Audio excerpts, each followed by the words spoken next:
Venise, ville des canaux, des romances, ville que de futures générations n'auront peut-être pas la chance de fouler. L'Italie, les gondoles, les touristes, les rues bondées, les ruelles désertes. J'ai une formation d'architecte. Alors pour moi, Venise, c'est avant tout la Biennale d'architecture. Vous n'en avez peut-être jamais entendu parler, mais en tant qu'étudiante en archi, c'est un événement qui me faisait rêver. C'est le lieu de rencontre des architectes, jeunes et moins jeunes, de toutes les nationalités. Un peu l'expo universelle de l'architecture en somme.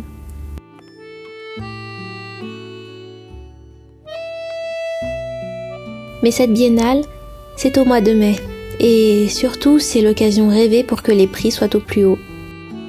Au moment où je poste cette vidéo, la biennale doit battre son plein.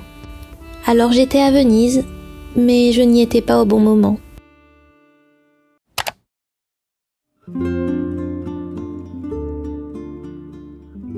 Par contre, j'étais bien au bon endroit, parce que j'étais avec la personne que j'aime le plus sur Terre. Dans mon sac à dos pour Venise, j'ai emmené un petit carnet et 2 stylos. Je voulais parler de la vie dans la ville, de ses habitants, mais ma nature m'a rattrapée.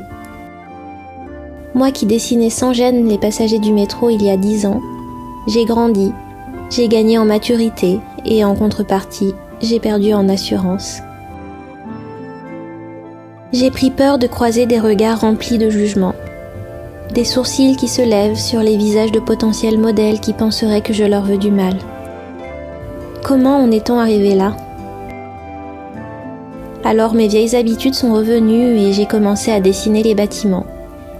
Et comment rester indifférent face à ces pierres qui ne seront peut-être plus ? En fait, une petite confession qui me fait un peu honte.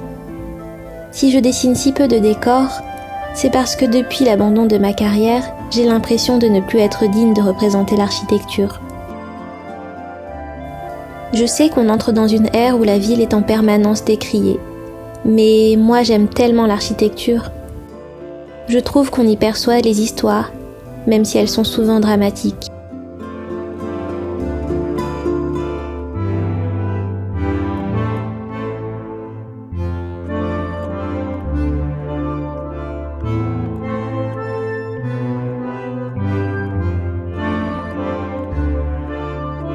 Bref, malgré mon appréhension pour la foule, je me sentais chanceuse de fouler ces pavés. Et alors que la nuit tombe sur la cité des Doges, je me demande si j'y reviendrai. Venise, ses pierres, ses parcs, ses oiseaux, son anonymat parfois. En m'y posant, j'étais architecte. En partant, j'ai le sentiment de me rencontrer de nouveau. Bonjour, je suis Neda. J'ai 31 ans, je prends vie lorsque je dessine. J'ai été architecte, je suis graphiste et je documente ici mon parcours sur la voie de l'illustration et de la peinture.